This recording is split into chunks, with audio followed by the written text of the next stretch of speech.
Dwayne Beck, Dakota Lakes Research Farm at Pierce, South Dakota. Dakota Lakes is a farmer-owned, not-for-profit corporation that owns the land and facilities and works with South Dakota State University in terms of doing applied agronomic and livestock integration work.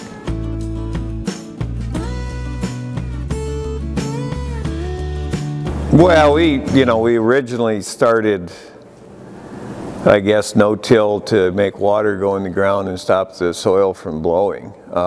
More of a attempt to put a bandage on things. And especially making, the Dakota Lakes especially was focused on initially making water from irrigators go in the ground better. And of course that's a good idea for irrigation, it's a better idea for dry land, where you have no more water. An irrigator could pump more if he had time and money, but dry land guy, if he didn't use his water efficiently, he suffered in terms of yield. And the best way to make water go in the ground and stop the blowing is no-till. But to do that without having lots of weed disease and insect problems, we focused on cultural practices. Rotation being a big one. And then I talk about sanitation, which is preventing weeds and insects from being introduced. Competition is part of that.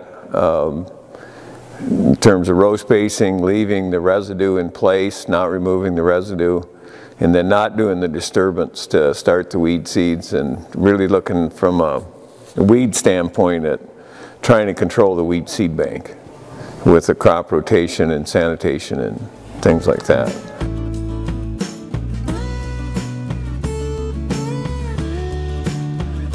Well, there's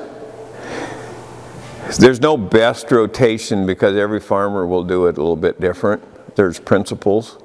In our area on dry land, we feel we have to have about 75% of the crops in the rotation being high residue crops, and that's with no residue removal, at least 75%. And that's hard to get people to do because they like to concentrate on raising crops like canola and soybeans and sunflower that they perceive as being higher value. But if you do that, then you start suffering very quickly in terms of crop yields. And we had two rotations that were very similar. We've done a lot of rotation work, but on the farm here on dry land, we've had two rotations that are very similar. One being corn that's followed by peas, that's followed by wheat. It's a very simple three-year rotation. And we had another that was the same, started the same sequence, the corn, peas, wheat, and then we added another soybean, so it's a 4-year. But it's every other year, so it's low in residue. And after 10 years, the soil in the low residue, the 50% rotation, was getting less healthy, and the stuff across the road was better. And these are every crops every year.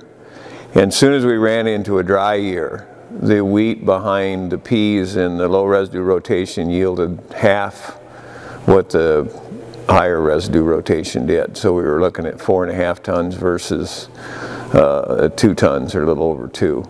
And then we had the same thing happen in 2006, which was a dry year. And in those years, we were looking at total rainfall from harvest of the peas to the harvest of the wheat of about 200 millimeters. So quite a dry year, half or less than half of normal. And then in 2005, when we had a higher than rainfall, normal rainfall year, 500 millimeter rainfall year, then we had I think 5.5, almost 6 tons of wheat in the good rotation and 3 tons in the bad rotation. So it was, and we kept that rotation going until about 2 years ago, just to show people how bad it was. And now what we've started is that rotation now looks like the better rotation with corn, peas, wheat. We've thrown the soybeans out, and then 5 years out of 20 will be a perennial grass. So we're doing a 3-way rotation that's 66% plus 5 years of perennial grass, which, if you figure that out and do all the math, it's 75% high residue.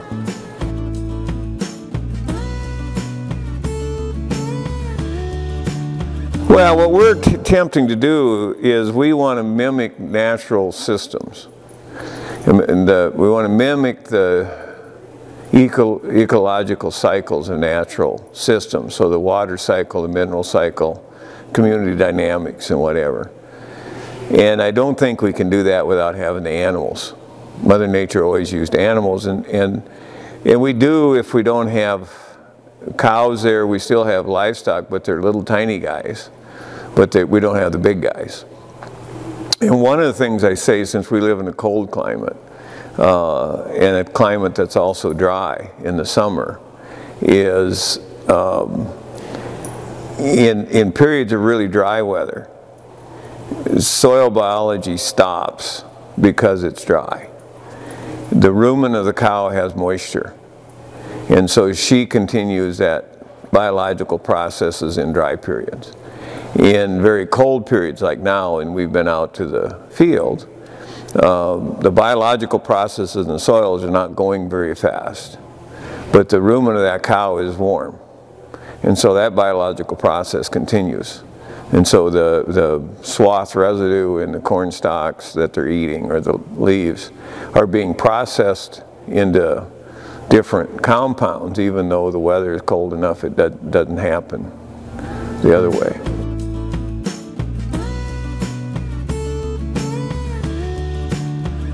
Well, we have increased, you know, the amount of carbon in the soil has increased, and that's dependent to a large extent on the amount of residue in the rotation. And so, but just having carbon, if it's not active carbon, isn't enough. I mean, I made that point yesterday to someone, said you could go throw coal in the soil and your soil test would show much higher organic matter content, but it wouldn't be necessarily good material. I don't know, I haven't done it, but it's, so you have to look at the quality of the organic matter.